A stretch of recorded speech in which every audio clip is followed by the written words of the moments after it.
Hi team. I want to share an experience I had the other day. This was an experience of intense existential fear. I've had this before: existential fear, existential terror, existential dread. But I've never had it this severe. This was a very intense wave of this phenomena, this feeling, this experience. Interestingly enough, although it was the most intense, the most uncomfortable that I've ever experienced this, it was also very short-lived. I'm not 100% sure why that is. Maybe we'll explore that a little more towards the end of the video. But I just wanted to share about my experiences with this phenomena. And I want to talk about this. You might think, why would I want to share about this experience? Well, I want to talk about it for two reasons. One, you don't hear it spoken about by every spiritual teacher. It's not talked about that often. And I've scratched my head on this one and pondered over this about why that might be. Why is this not spoken about very often? It does come up in spiritual talks and spiritual videos and in spiritual books. It is spoken about, but not all that common. And I wonder if that's partly because it doesn't happen to everyone. It's not something that is a ubiquitous element of spiritual awakening. It might just be that existential fear doesn't always happen for the spiritual seeker. So that might be one reason, which also it is worth mentioning as well, that if you don't get existential terror, you don't get the feelings of existential dread, existential anxiety, you don't go through a kind of dark night of the soul, that doesn't mean you're doing anything wrong. It's not like you might be thinking, well, I think I'm awakening, but I'm not getting these waves of existential terror that I've heard so much about. Like, where's mine? Where's my one? I don't think it works like that. I think some seekers go through it and others don't. So I think that's one reason it's not that commonly spoken about. I'm one individual where it has happened, not all that frequently, but I mean, if you've experienced this, you know it when you've experienced it. And I've had it a few times. I don't know how many. I haven't really been counting, but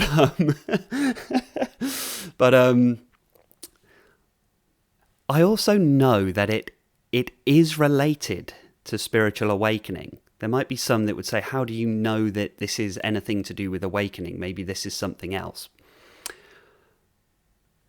But again, I think it's just good to share unique experiences, because in my life experience, I have suffered from garden variety standard anxiety and depression, purely the mental health conditions, way before I got into any kind of spirituality, meditation, or spiritual awakening. So I know what mental health problems feel like as an experience. I know what a panic attack feels like. I know what the feeling of horror and dread and total dysphoria that results from depression feels like. I know what those experiences feel like. And I also know that the existential terror and the existential dread is completely different. It's completely different. And if you've experienced it, I think you'll know what I mean. It's deep. It's deep. It's primal. Whereas when I've suffered mental health, it feels more physical and cognitive, feels more physical and psychological. The existential stuff, you can feel it on such a fundamental level. It's in your cells, right? It's so powerful, so all-encompassing. It's like it's the totality, the entirety of your experience. Anyway, I'll get into describing the experience a bit more in a moment. I'm still on why would I even talk about this in the first place. So firstly, I think it's just good to share experiences because I don't hear it shared all that often. And that might be because it's just a lot of people just don't go through it. And so there may be a lot of spiritual teachers who have never had it. And so because they can't relate to that experience, they just don't speak about it. But I think it's good if you have experienced this existential terror to talk about it. And if you've had a taste of this, if you've had an experience of this, feel free to whack it in the comments below, because it does help. It does help for others to read similar experiences, which is partly why I want to talk about this today. The other reason I think it may not be spoken about all that often by spiritual teachers is that we might not want to put people off spiritual awakening. You might hear about this and think, hang on, I don't want to go through that. That sounds dreadful. That sounds awful. Why would I pursue this spiritual awakening if one aspect of it is this complete, total feeling of absolute dysphoria, dread, horror, and terror? Why would I put myself through it? So I wonder if that might be a reason why you don't hear about it talked all the time by spiritual teachers. There's a sort of fear of putting people off pursuing spiritual awakening. I mean, so I'm a personal trainer by trade, and we always entice people into the gym by talking about all the benefits, get fit, get strong, get lean, get healthy, feel good, get that good, healthy energy. We very rarely talk about how painful it is to run on a treadmill. And we rarely talk about the extreme effort, the exertion and the pain that one must endure in order to get those benefits. So, we downplay that side of things. Maybe that's part of it. I don't know. Now, as I'm talking about something that can be particularly unsettling, I will put a trigger warning here and say, if you are not feeling 100% stable at the moment, and you feel a little bit uncomfortable about going into this area, you don't feel you have the energetic resources for this right now, you're just maybe feeling a bit shaky, a bit wobbly for whatever reason, this might not be the video for you. So I'm just putting that out as fair warning. Fair warned is fair armed, And it might be that at this time, just more kind of standard regular meditations might be, more beneficial at this time. But I do want to talk about this and share it because when you're in it, this is something I really needed to emphasize today. When it strikes, there's nothing you can do. Nothing you can do. There is absolutely nothing that you can do about this experience, about this fear. This is partly why there's a trigger warning on this, because that is one of the characteristics that make this so unsettling and so terrifying when it happens, is that you just know on a very deep, primal, fundamental level that there's no way out of this. It's as though you are terrified of existence itself, and you just know with absolute certainty there's no way out of existence itself. Right? So why I wanted to talk about this is because the only vague sense of background, comfort, security, and reassurance that I have had when I go through those periods is to know that somebody else has been through it, and to know that it is for some people, it is a normal part of awakening. It doesn't happen to everyone, but if it does happen to you, we don't need to add panic to it. because this happens. This happens.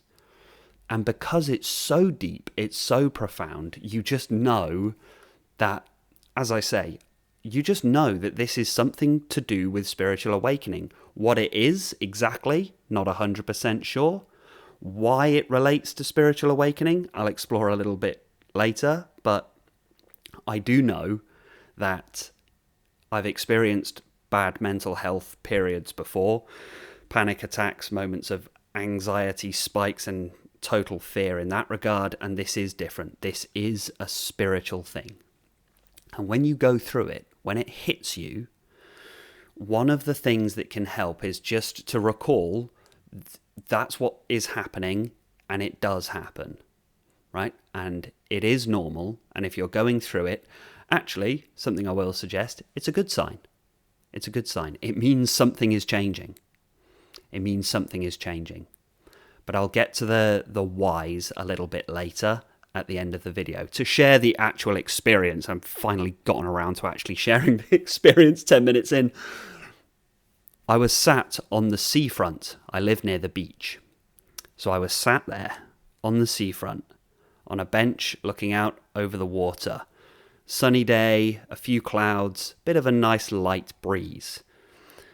There were seagulls flying and cawing, and just a few people milling about. It wasn't a busy day. Nice fresh air, nice and bright, nice and colourful, beautiful day. The weather was perfectly pleasant. I was absolutely fine. I was sat on a bench and I was going in and out of meditation. I have a little Zen poem book. Do I have it here? No, I don't. I have a little Zen poem book I sometimes read from. All was well. And then something changed about the light from the sun. So it was glittering on the water. You know when the sun is like glistening on the water, and the water has a kind of sparkle to it, that kind of almost like starlight twinkling. But the sun, it went from its usual kind of yellow-orange kind of hue that the sun has, it turned to a very watery kind of pale light, like moonlight. And I just thought, that's odd, that's strange. It completely shifted. And you know, I had to like double check. I was like, that's weird. Like, what's happening here? Why has the sunlight turned a different color? Why is any of this sounding familiar? Why has the sunlight turned to moonlight? I was like, this is bizarre, right? And so my visual sense started to get a little bit like, okay, I was like, whoa, okay, that's weird, right? Weird shifts in perception happen all the time during spiritual awakening. So I wasn't too bothered. It's just like, okay, that's, wow, what an interesting... And then I suddenly became aware of my stomach for some reason. I felt, I've got to be careful now because I need to trigger warning myself sometimes because I'm like, right, okay, if I could accidentally bring this back up to the surface. Let's see if that happens. I became very aware of my stomach. I felt that, you know, that sinking feeling in the stomach, but it went like all the way in. Like it was deep. It was right in the core. There's a reason we call that area your core, okay? It was right there, just where the belly button is, just a little bit behind it and a little bit lower. Sinking feeling, and I was like, whoa, that is the physical feeling of dread. That is the physical manifestation of dread. I was like, uh-oh. That's when I really realised. I was like, oh, SpaghettiOs. This is about to be existential terror. I just knew it. The dread and the changing colour of the sunlight. And then this is absolute dead giveaway that this is existential terror, is how they then seemed to merge. The experience of odd sunlight and a sinking feeling in the stomach felt like the same experience. There was no division between the two. They were the same thing. Does that make sense? Absolutely not. No, it doesn't make any sense at all. Does that sound totally crazy? Yes, it does. That's exactly what it is. It's totally crazy. And that's partly why it's so disorienting when this happens. It's so destabilizing, and you're like, what on earth is going on here? Because your whole perception is shifting. The whole thing. Your perception of reality itself is just becoming... The concept of reality doesn't make sense anymore. The whole thing doesn't make any sense. I was perceiving the light and feeling the stomach, and they were the same experience. They'd merged completely. Can't even say they've merged because they were the same thing. Strange. That then happened to the entire visual field, as well as my internal bodily sense. The whole thing was just one experience.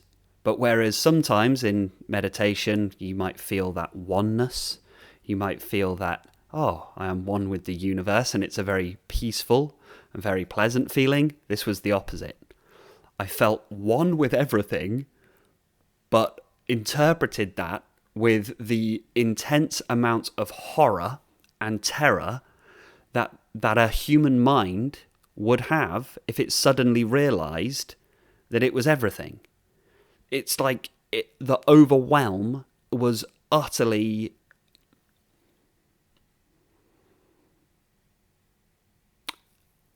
reality breaking. That's how intense the overwhelm was. It broke reality. My mind had nowhere to land.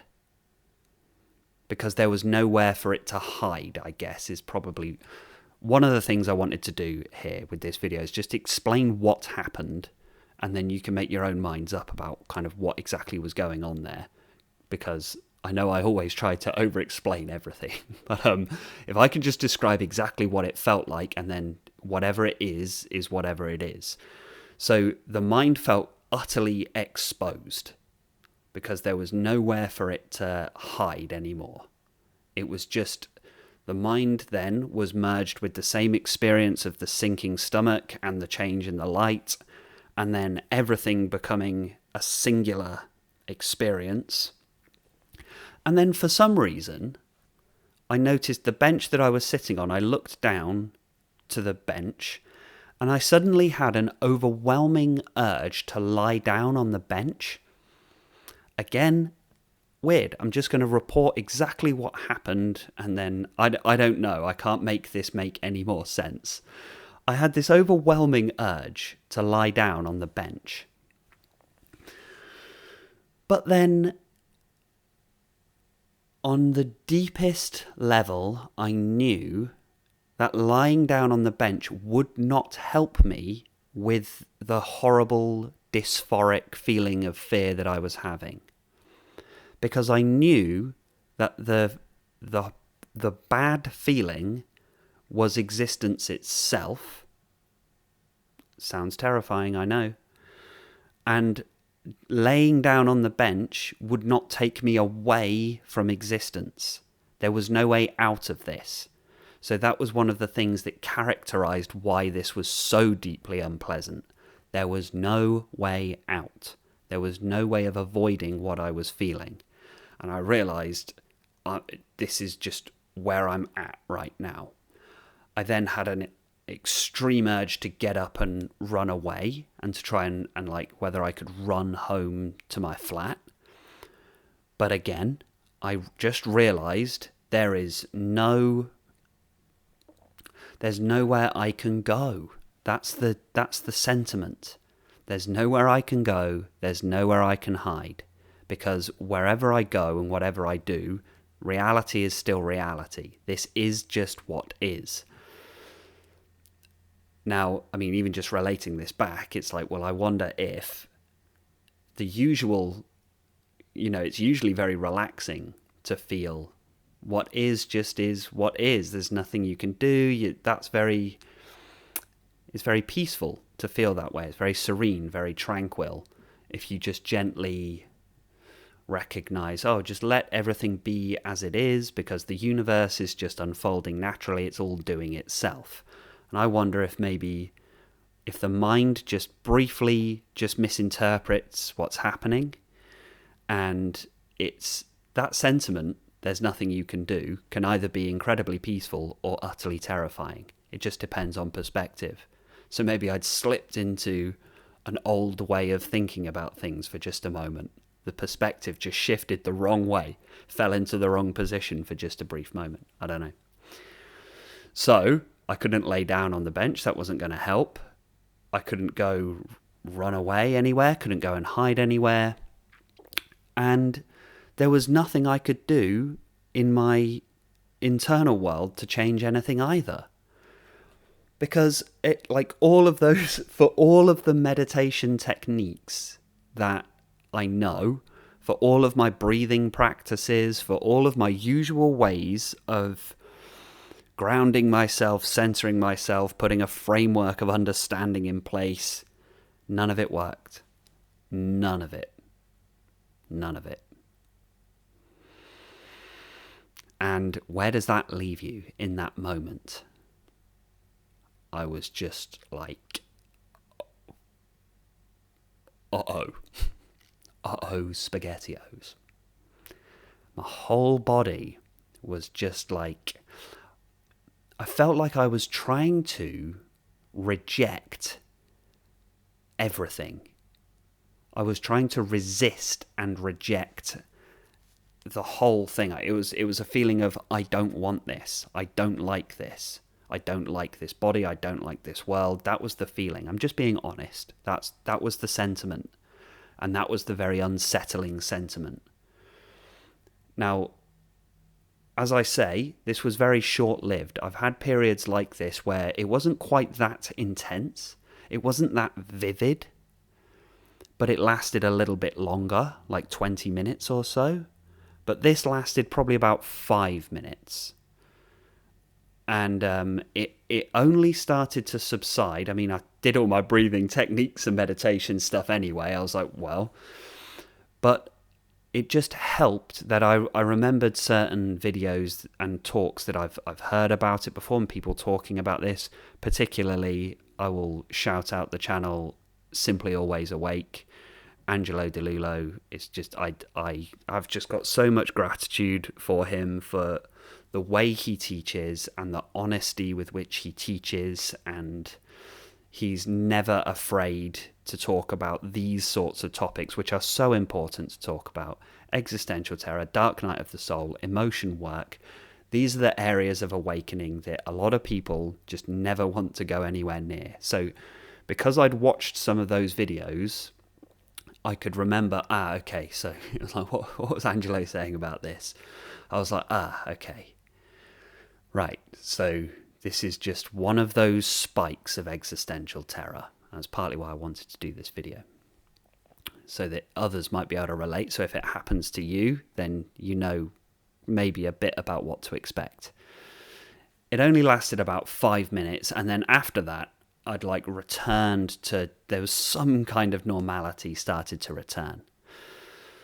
But I was very shaky, very, my thoughts and emotions were a bit unstable. I was a bit like, but more because I was just like, whoa, what on earth just happened?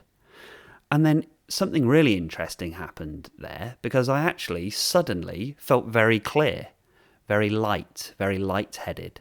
Not light-headed. I felt very clear-headed. Clear thinking. Everything just actually became quite smooth, body and mind. And it actually shifted from that moment of terror into, one of the more Kensho sort of experiences, where it was like, whoa, okay. So I remembered not to try and do anything, to try and make it feel any better. And I think it was from that letting go, as I started to just accept, and it was just, as usual, just about letting go of the mind, trying not to interpret things too much, trying not to analyze things. It was just let go, let go, let go. And almost in that moment, letting the fear be the teacher. I let the fear take center stage. It was just as though the fear was just a patch of very intense bad weather, like a torrential downpour just hits, or there's a sudden storm, or the winds pick up very suddenly. Nothing you can do about it. Nothing you can do about it. So I almost handed the reins over to the fear and decided, well, I'm perfectly safe because there's no behaviour that's going to arise from this, cognitive or physical. I'm just going to hand over the reins and leave it. And that fear then sort of morphed. Although the fear didn't change, it's so hard to talk about this because I know some of it just sounds paradoxical or it doesn't make sense. Because it's not that the fear then turns into joy. It's not that the fear turns into bliss. So we're not trying to turn it into that. But what is blissful is being at peace with the fear. So the fear didn't go anywhere. The fear stayed there. The intensity of that emotion remained. But what shifts is because the consciousness that is aware of the fear is always at peace, there's a sort of a feeling of, if I can be at peace even with this, if I can be at peace even with primal existential fear, then what's left? What's left? That feeling is as bad as it gets. As bad as it gets. And if I can just observe that as well, it's like, well, there's nothing beyond that. That's the end. That's the end of the road with the whole thing, existence itself. We could say it's a kind of death, but even that word doesn't make sense. There is no death. No birth, no change, no death. It's more that this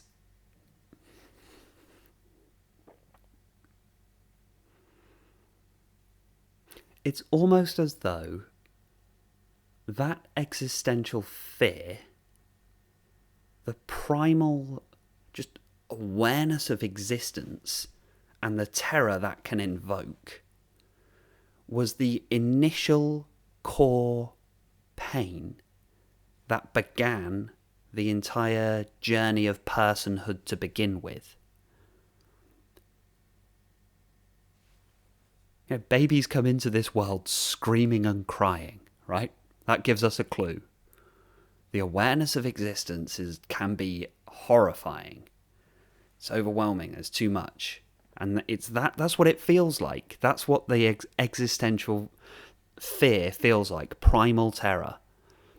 And so, to feel that fear, it's as though the person, I've said before, that ego is an emotional trauma response, the whole thing. The person is built around avoiding that feeling, trying to find a way to make existence more palatable, and so that we build ourselves around not feeling that existential, the core wound at the heart of it all. The core wound, right? In the pit of the stomach. Right? And so to then reach a point all these years later where you get back in touch with that existential primal fear, but now through all of the practice, through all of the learning, through all of whatever has gone on, not that anything has ever happened anyway, but due to all of this apparent process, you've come to a point where you've recognized, that's what this feeling is. And if that can be accepted, if that can be felt from a place of peace, ta-da! You've resolved it. You've resolved it. You've resolved the problem of existence. You've come to the end of being a person. Because the core function of the ego, which is to avoid this emotion at the heart, if we're no longer trying to avoid that emotion, it's just being seen clearly now, there's no more need for the ego. And if it's not necessary anymore, it's only a matter of time until it dissipates. So, I said I wouldn't explain what happened, I'd just report and whatever, but hey, here we are. Guilty. So, it subsided, and then I felt very free, very open, and the emotions that were then rising felt very pleasant.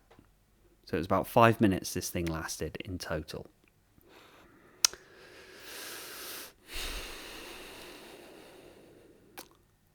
Yep, that's that. So, in terms of like, what technique would I recommend if you go through this, or what's the right perspective? To be honest, there is an element of it. One of the most helpful things is that there's nothing you can do, which might sound terrifying. It might sound like a bit of a cop-out, but actually, that's the point. That's the point. The very fear itself is made out of there's nothing you can do. But if you just accept there is nothing you can do, this feeling will pass a lot quicker. So know that there's nothing you can do. Know that it's completely normal. And try to see it as a good sign. So it was something that when I reflected, and I have reflected in the past on these moments, like, whoa, what is that? Is that a sign I'm doing something wrong? Should I change something? Like, what do I do about that? I then realised that, well, actually, I think it's more likely to be a sign you're doing something right. I mean, something must be happening. Something must be happening.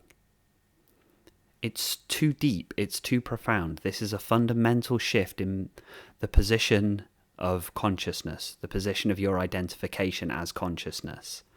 It's fundamental. No, what it's, it's can't make an omelette without breaking a few eggs, right? You gotta pick a pocket or two, so to speak. It's your ego doesn't go without a fight, and it's going to resist on the way out. So feeling that existential fear is a sign that it is on the way out. It's something is changing. Otherwise, you wouldn't be feeling it.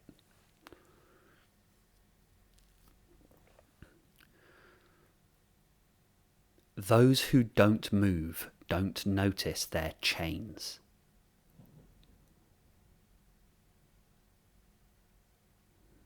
Meaning you don't know you're trapped until you start to leave. So if you're in spiritual awakening and you get those moments of terror, I think what you're coming up against is the fear that's been preventing your liberation this whole time. So when you're feeling it, it's as though you've got up to walk out of the prison and you've noticed that your ankles are shackled. You've suddenly become very aware of what's been keeping you here.